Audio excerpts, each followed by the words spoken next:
C Joseph Vijay எனும் நான்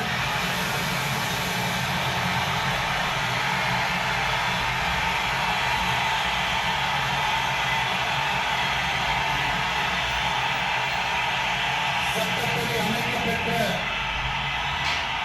இந்திய அரசியல் அமைப்பின்பால்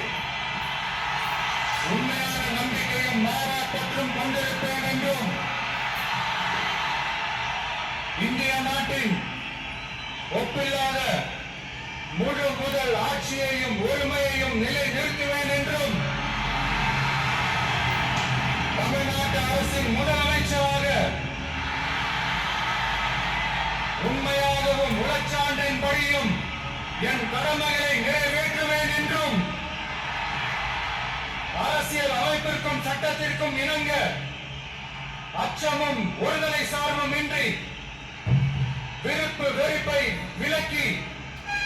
பலதரப்பட்ட மக்கள்